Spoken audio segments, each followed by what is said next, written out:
outros ingredientes também a qualidade da merenda escolar. Como hoje teve denúncias aqui, teve manifestação de representantes do Sinti aqui, as merendeiras demitidas estavam se manifestando nesta tarde aqui no Parlamento Catarinense.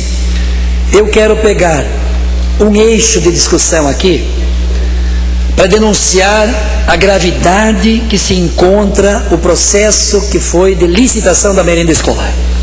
Não vou falar da situação das merendeiras, não vou falar da situação da qualidade da merenda que está sendo questionada no estado inteiro. Não vou discutir aqui hoje a exclusão de agricultores familiares de vários municípios no fornecimento do alimento saudável da agricultura familiar, como prevê a lei federal. Eu quero aqui trazer a denúncia da gravidade da licitação. São Paulo, quem concorreu na licitação em São Paulo da merenda escolar? Coam, Convida Alimentação, Milano, NutriPlus, Serra Leste e outras empresas. Estas também concorreram em Santa Catarina. Essas empresas também concorreram em Santa Catarina. Em São Paulo, o Ministério Público abriu procedimento para investigar a terceirização da merenda. A FIP, da USP, uma das maiores universidades desse país, questiona o processo licitatório de São Paulo e demonstra em valores econômicos, deputado Sopel, se Vossa Excelência se manifestou aqui numa parte da preocupação do custo da merenda escolar.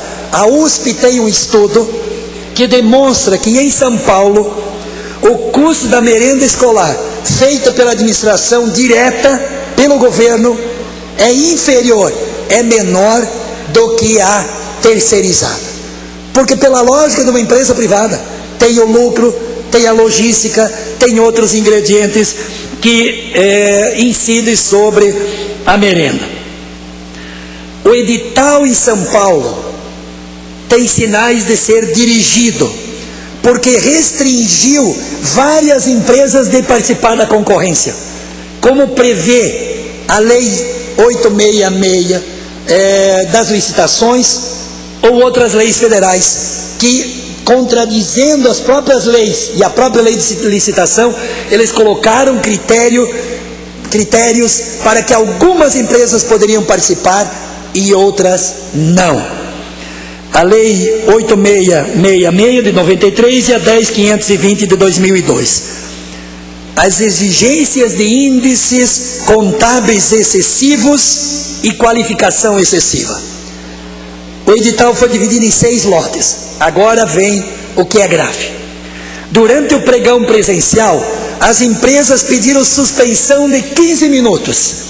Então saíram da sala, se reuniram somente elas. As empresas já tinham iniciado o pregão. No reinício do pregão, o que aconteceu?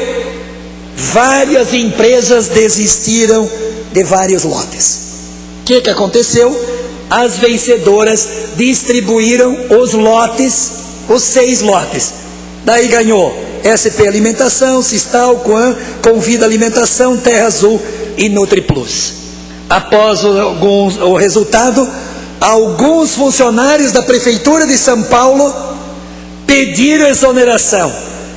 E olha o que é mais interessante, e foram trabalhar nas empresas vencedoras.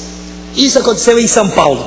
Tem CPI, tem Ministério Público acompanhando. O que aconteceu em Santa Catarina? Santa Catarina, que empresas? Olha o que eu falei antes.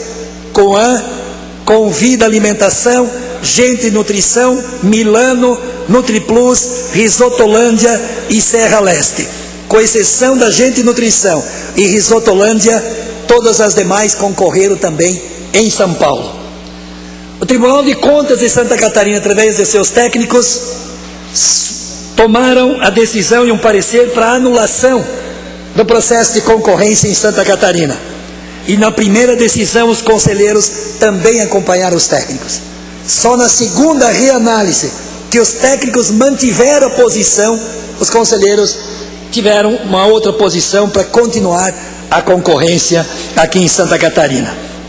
O edital em Santa Catarina também restringiu a participação de mais empresas concorrentes, de Santa Catarina inclusive, que muitas gostariam de participar, muitas cooperativas poderiam ter participado, foram restringidos pelos excessos de critérios, como aconteceu em São Paulo, da mesma forma. E aí as duas leis foram para o lixo pelas exigências contábeis excessivas e qualificação excessiva. E os lotes foram divididos em 4 lotes. São Paulo 6, Santa Catarina 4. Olha aqui, olha as coincidências. Durante o pregão presencial, reunião de habilitação, as empresas pediram a suspensão por 15 minutos, igual São Paulo. Saíram da sala, se reuniram somente elas. No reinício do pregão, várias empresas desistiram dos lotes.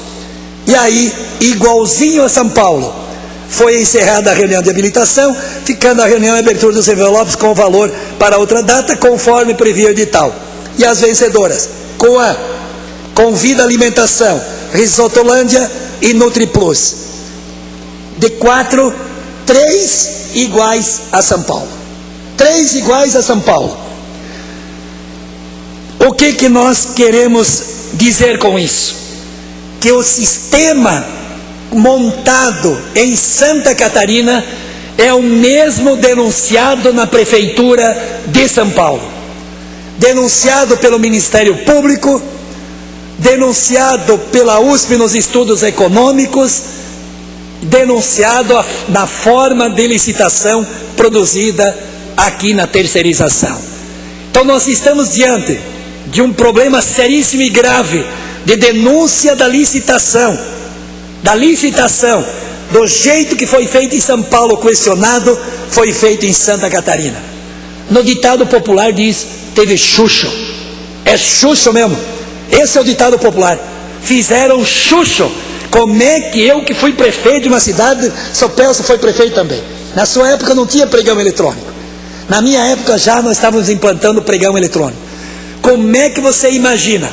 O pregão eletrônico iniciou, as empresas pedem para cancelar, parar o pregão, se reunir separado, discutir um lotezinho para cada um, voltar, continuar o pregão para habilitar as empresas, diz, tu fica com esse, eu fico com essa, você fica com aquela, e tudo entre amigos de 4 empresas de São Paulo, deram uma chance para a Risotolândia, porque as outras 3 são as iguais de São Paulo. Então é grave, mais do que só discutir a demissão das merendas, mais do que discutir que a economia familiar, que a agricultura familiar tem que ser cumprida, porque a lei federal, no mínimo 30% do alimento da agricultura familiar tem que ser para merenda escolar. Mais do que isso, também da qualidade da merenda, porque tem muitos questionamentos da qualidade da merenda. E 4º lugar, do processo pedagógico que as merendeiras desenvolviam lá no interior da escola, tem a denúncia de que teve chucho, se essa é a expressão mais popular para todos compreender, na concorrência, na licitação da merenda escolar em Santa Catarina. Se os milhões a mais que o governo do estado vai pagar, por que razão pagar mais? Por que razão não respeitar os municípios e os agricultores familiares para vender diretamente, como dizia o secretário da agricultura de um dos pequenos municípios do nosso oeste, que deixou de vender a merenda escolar e que estava garantido na compra direta, dinheiro público federal para adquirir do agricultor, montar o programa e fornecer para a escola da rede estadual. Então por isso essa denúncia é séria e é grave, e o parlamento não pode se omitir, não pode silenciar e tem que avançar na investigação, porque fui eleito com uma das responsabilidades: fiscalizar o dinheiro do povo de Santa Catarina. Muito bem, muito obrigado, deputado Pedro Kussay. Não havendo mais oradores